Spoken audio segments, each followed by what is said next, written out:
आप देख रहे हैं दुनिया भर की खबरें और ये रही आज की सुर्खियां। सीरिया के हालात से डरा इजराइल, चौंकाने वाली तैयारी की शुरू, अलर्ट पर आर्मी। ईरान ने यूक्रेन को दी बड़ी वार्निंग, कहा होश में आओ ज़ेलेंस्की बाबू। तुर्की के सदर एर्दोगान बोले अगला टारगेट है दमिश्क। कहा सीरिया के सदर बशर अल असद ने मेरी बात नहीं मानी। इजराइल से बाइडेन हटाएंगे पाबंदी, फिर देंगे खतरनाक हथियार। उधर गजा में कत्लो गारत जारी, जान बचाने वाली गोलियों की कमी, जान लेने वाली गोलियों की भरमार। और रूसी सदर पुतिन ने वेस्ट को दी वार्निंग, कहा यूक्रेन में जारी सर्कस पूरी दुनिया का बनवा देगा तमाशा। आजाद बोल इंडिया में आप सभी का खैर मकदम है। मैं हूं आदिल खान आजाद। 6 दिसंबर 2024 है आज और आप देख रहे हैं स्पेशल बुलेटिन दुनिया भर की खबरें। तो चलिए शुरू करते हैं दुनिया भर की खबरों का ये सफर तफसील से। और बात शुरू करेंगे आज सीरिया से। सीरिया के हालात से इजराइल खौफजदा है और उसने इसको लेकर अपनी आर्मी के साथ तैयारी शुरू कर दी है। यकीन मानिए ये बड़ी तैयारी है, क्योंकि ज़मीनी भी है, हवाई भी है। सब पहले कभी नहीं हुआ था कि गोलान में ये सब हो। इजरायली फौज ने गोलान हाइट्स में जॉर्डन घाटी के पास, जॉर्डन वैली के पास मिलिट्री ड्रिल शुरू कर दी हैं। इजराइल के लोकल मीडिया और सरकारी मीडिया के मुताबिक इजराइल सीरिया में जो अपोजिशन फोर्सेस हैं, जो मिलिशिया हैं, उनके गोलान हाइट्स की तरफ बढ़ने से फिक्रमंद है। उसे लगता है कहीं इजराइल में ना घुस आए, हमारे इलाके में ना हो जाए, जो हमने कब्जा रखा उसे ना कब्जा लें। एक बयान में इजरायली फौज ने कहा कि आने वाले घंटों में बहुत ही एक्टिव तरीके से और बड़ी तैयारी की कोशिशों के साथ हम जॉर्डन घाटी में और साउथ गोलान हाइट्स में 2 अलग अलग इलाकों में मिलिट्री ड्रिल्स शुरू करने जा रहे हैं। इजरायली फौज ने अचानक शुरू हुई इस मिलिट्री ड्रिल को, इस युद्ध अभ्यास के पीछे के जो वजहें हैं उसका खुलासा नहीं किया, लेकिन माना जा रहा है वही जो हमने आपको बताया। इस बीच इजरायली पब्लिक ब्रॉडकास्टिंग कॉरपोरेशन कान ने यह बताया कि इजरायली ऑफिसर्स सीरिया में अपोजिशन फोर्सेस के गोलान हाइट्स की तरफ बढ़ने को लेकर बहुत ज़्यादा फिक्रमंद हैं, डरे हुए हैं। इन रिपोर्ट्स में यह इशारा दिया गया है कि इजराइल के वजीर आजम नेतन्याहू ने जुमेरात की शाम को इस मुद्दे पर चर्चा करने के लिए एक बैठक भी की थी, जिसमें यह फिक्र जाहिर की गई थी कि आर्म्ड फोर्सेस गोलान एरिया में इजराइल की सरहद की तरफ बढ़ सकती हैं। ऐसे में हमारे क्या इंतजामात हैं। तो जुमे के दिन ये फैसला हुआ कि मिलिट्री ड्रिल शुरू करो। अगर वो उधर से इधर आ गए, अभी तक तो हमें अच्छे लग रहे हैं, लेकिन अगर वो बुरे बने तो हम बुरे उनके लिए ज़्यादा साबित होंगे। बढ़ते आगे, बात सीरिया की ही। तुर्की के सदर सीरिया के मिलिटेंट्स के लिए दुआ कर रहे हैं कि दमिश्क जीतने तक उनका सफ़र आसान रहे, कोई एक्सीडेंट ना हो। कमाल यह है कि वो ये जानते हैं कि इस सफ़र में कितना कत्लो गारत होगा, कितनी बर्बादी होगी। सीरिया में जारी हालात पर बोलते हुए तुर्की के सदर रजब तैयप एर्दोगान ने जुमे को यह ख्वाहिश जाहिर की कि अपोजिशन फोर्सेस का दमिश्क की तरफ कूच बिना किसी नुकसान के, बिना किसी एक्सीडेंट के जारी रहे, ऐसा मैं चाहता हूं।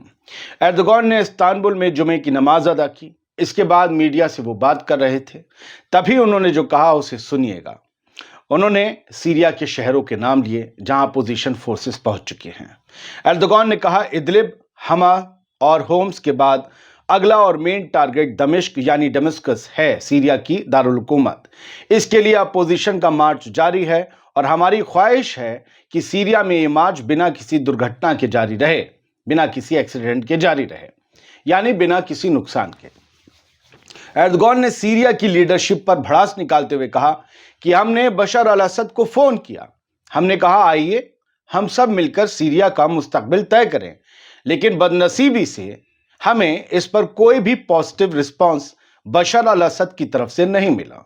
और अब देख लीजिए क्या हो रहा है। ऐसा लगता है वे कह रहे हैं कि बशर को हमने सजा दी है। दोस्तों, कुछ सालों पहले तक अचानक से मुसलमानों के हीरो बन गए एर्दोगान, न जाने अब क्यों एक मस्खरे से ज्यादा कुछ नजर नहीं आते।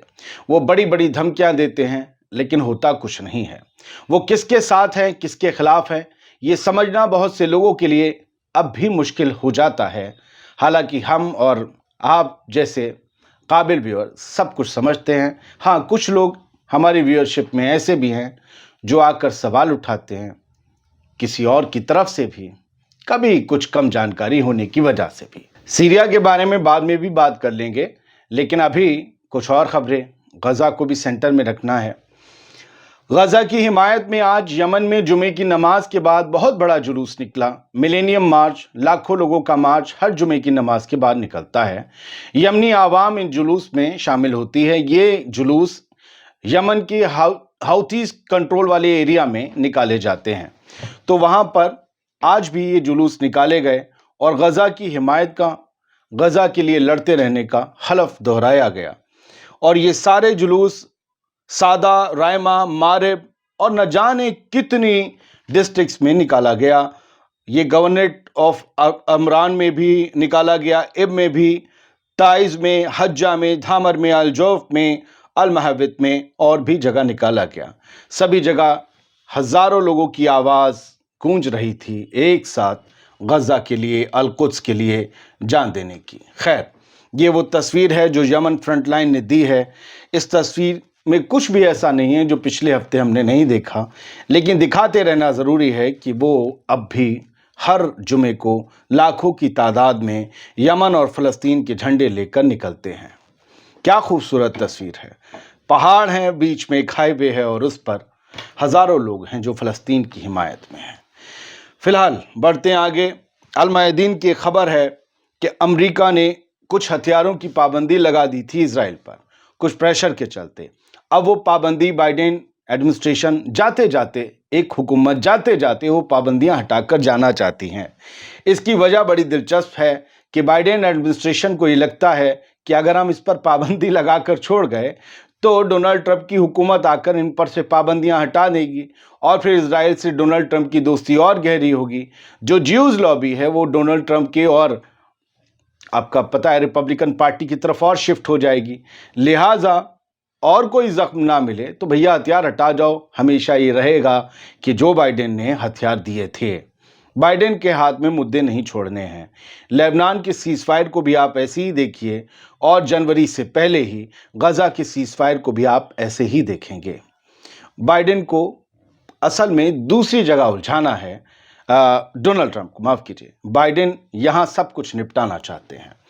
کان نے یہ کہا ہے، کان نیوز نیٹ ورک ہے اسرائیل کا، اس نے یہ جانکاری دی ہے کہ امریکہ پھر سے آرم شپمنٹ ریزیوم کر رہا ہے جو سسپینڈ کر دیے گئے تھے۔ اب اسرائیل کے لیے وہ پھر سے ان ہتھیاروں کو حاصل کرنا بہت ہی آسان ہوگا۔ یہ کہا گیا ہے کہ اسرائیلی براڈ کاسٹنگ کارپوریشن کی طرف سے کہ جلد ہی یہ جو ہے ہتھیار مل جائیں گے۔ کب یہ بند ہوئے تھے آپ کو پتا ہوگا، جب رفح پر انویژن کیا تھا، رفح پر زمینی حملہ شروع کیا تھا اسرائیل نے، تب یہ ہتھیار دینا بند کر دیے گئے تھے۔ یہ کچھ ہی تھے، ورنہ تو ہر روز ہی امریکہ سے ہتھیار آ رہے ہیں۔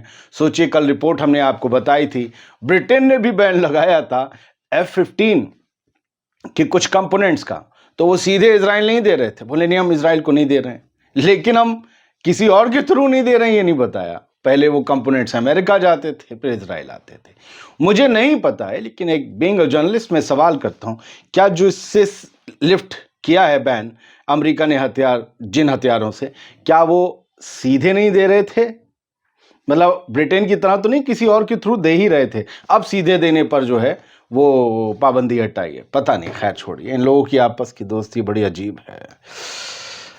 فارن منسٹر آف انڈیا جے شنکر صاحب، ان کو لے کر ایران کی پریس ٹی وی میں خبر چھپی، حالانکہ میں انڈیا کی خبریں لیتا نہیں ہوں کیونکہ آپ لوگ نہیں چاہتے۔ اگر آپ لوگ چاہتے ہیں انڈیا کی بھی خبروں کا ایک پروگرام بنایا جائے، مین خبروں کا، ہٹنگ خبروں کا، تو بنا لیں گے، لیکن آج یہ لینی پڑی کیونکہ ہتھیاروں کی بات چل رہی تھی۔ تو فارن منسٹر نے دیش کی پارلیمنٹ میں یہ جواب دیا کہ اسرائیل کو ہتھیار جو بھارت دے رہا ہے وہ ہتھیار دیتے رہنا بھارت کے انٹرسٹ میں ہے، یعنی بھارت کی حکومت کے، بھارت کی جو حکومت کی فارن پالیسی ہے اس کے حق میں ہے۔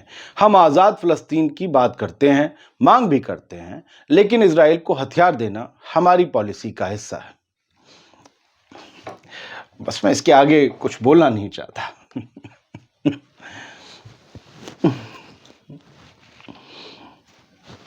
چلیے کوئی بات، جو نہیں بولا جاتا ہے وہ زیادہ سنا جاتا ہے، سمجھا جاتا ہے۔ الجزیرہ نے خبر لکھی ہے، WHO slams Israeli attack on Gaza hospital while Israel bombs lab۔ اسرائیل نے غزہ کے اسپتالوں پر زبردست بمباری کی ہے، خاص طور سے کمال عدوان ہاسپٹل میں، وہاں اسٹاف بھی مارا گیا ہے کل سے آج تک۔ स्टाफ जख्मी है और 4 स्टाफ मेंबर मारे गए हैं उनके, कई मरीज व्हील चेयर पे मारे गए हैं, कई तीमारदार मारे गए हैं। मैंने देखा तो मैंने कभी सुना और पढ़ा नहीं कि किसी जंग में ऐसा हुआ हो। मैं जब ये जंग बंद हो जाएगी तो इसे अलग तरीके से दर्ज करूंगा। मैं लिखूंगा ये जेनोसाइड था। मैं जिम्मेदारी से कहता हूं ये जेनोसाइड है, क्योंकि ये एमनेस्टी इंटरनेशनल कह रही है, ये यूएन कह रहा है, दुनिया के तमाम लोग कह रहे हैं। ये वॉर नहीं है कि आप अस्पतालों की पानी की टंकियों को निशाना बनाएं। ये वॉर नहीं है कि आपके क्वाडकॉप्टर्स आपके क्वाडकॉप्टर्स अस्पतालों में डॉक्टरों के ऊपर बम गिराएं, व्हील चेयर पर लोगों पर बम गिराएं। ये वॉर नहीं है। लोगों की मूलभूत सुविधाएं, रोजमर्रा की चीजें आप तहस नहस कर दें, उनकी घरों को, इमारतों को, उनकी सड़कें उखेड़ दें, उनकी बिजली काट दें, उनके पीने के पानी के कनेक्शन काट दें, उनके वाटर डिस्टिलेशन प्लांट को उजाड़ दें। ये वॉर नहीं है, ये जेनोसाइड है। ये वॉर क्राइम्स में आता है, वरना आईसीसी से बेंजामिन नेतन्याहू के लिए क्यों इशू होता warrant.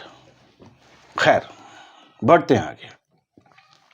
5 Israelis from Safed killed in fatal car accident in Morocco. Morocco में 5 इजरायलियों की मौत हुई है और ये कार एक्सीडेंट में हुई है। बहुत तेज़ी से जा रहे थे या जो भी था। फिलहाल इनकी खबर आई तो मैंने सोचा बता दूं कि 5 इजरायली मारे गए हैं मोरक्को में, लेकिन एक कार एक्सीडेंट में। जल्दी जल्दी बता देता हूं कि ड्रूज कम्युनिटी जो है वो, उनसे आने वाले एक बाप बेटे पकड़े गए हैं और बताया गया है कि ईरान की आईआरजीसी के लिए जासूसी का काम करते थे, आईआरजीसी की कुछ फोर्स के लिए। तो इजराइल ने इन्हें और शिन बेट ने उठाया है। अब इन लोगों से बातचीत की जा रही है, लेकिन बार बार इस तरीके की खबरों का आना यह बताता है कि सिर्फ मोसाद नाम का एक भूकाल था। हमें दूसरों के बारे में असल में पता ही नहीं है। ईरान की एजेंसीज, ईरान की इंटेलिजेंस कितनी खतरनाक है, इसकी बात नहीं हुई। आप इसमें भी इस्लामोफोबिया को समझ लीजिए। तारीफ तो करनी नहीं, अरे इनकी कैसे तारीफ कर देंगे, वो चचा है, हाँ मौसा जी हैं, वो करेंगे, उनकी करेंगे। तो अभी तो भेद खुल गया, 1-1.5 साल में हमने सब देख लिया। आईडीएफ स्ट्राइक्स, अब देखिए हिजबुल्लाह के अड्डों पर अभी भी आईडीएफ की स्ट्राइक्स जारी हैं, लेकिन ये जो बिल्कुल सीरिया और लेबनान के बॉर्डर पर है, वहां पर भी स्ट्राइक की गई हैं। इजरायली न्यूज़पेपर का ये कहना है कि आईडीएफ ने हिजबुल्लाह के स्मगलिंग रूट पर चोट की है, हमला किया है। ये वो रूट है जहां से सीरिया के जरिए हथियार लेबनान आते थे या आते हैं। तो ये सब चल रहा है। हिजबुल्लाह सीरिया के थ्रू ही मजबूत हुआ। सीरिया में जो हो रहा है वो सिर्फ सीरिया के लिए नहीं है, हिजबुल्लाह को भी कमज़ोर करने के लिए है। फ्यूचर में हिजबुल्लाह नाम की कोई थ्रेट ना रह जाए, इसलिए सीरिया में भी कोई मन माफिक बैठा चाहिए गद्दी पर। आप समझिए, खेल बहुत लंबा है गुरु। खैर बढ़िए, आगे आरटी की खबर है। ईरान ने यूक्रेन को बताया है कि आप टेररिस्ट को सपोर्ट करना बंद करिए, क्योंकि ये पता चला है कि यूक्रेन ने जो सीरिया में मिलिटेंट ग्रुप्स हैं जो बशर अल असद की रिजीम के खिलाफ हमले कर रहे हैं, शहरों को जीतते जा रहे हैं, यूक्रेन ने बड़ी तादाद में हथियार दिए हैं और ख़ास तौर से एफपीवी ड्रोन्स दिए हैं, जो ड्रोन जाते हैं एक एक सिपाही को ढूंढ कर मार देते हैं। तो ईरान ने कहा है कि आप टेररिस्ट को सपोर्ट करना बंद करिए। आखिरी हेडलाइन है, व्लादिमीर पुतिन ने ये कहा है कि जिस तरीके से यूक्रेन में दखल दे रहा है पूरा वेस्ट और रूस पर बढ़ते हुए हमलों में मदद कर रहा है यूक्रेन की, ये पूरी दुनिया को एक ग्लोबल कॉन्फ्लिक्ट की तरफ पुश कर रहा है। यानी कहीं ना कहीं पुतिन ने बंद लफ्जों में कहा है कि एक वर्ल्ड वॉर 3 की तरफ पूरी दुनिया बढ़ रही है। वेस्ट जो कुछ भी यूक्रेन में तमाशा कर रहा है, सर्कस कर रहा है, उसका तमाशा पूरी दुनिया बन जाएगी।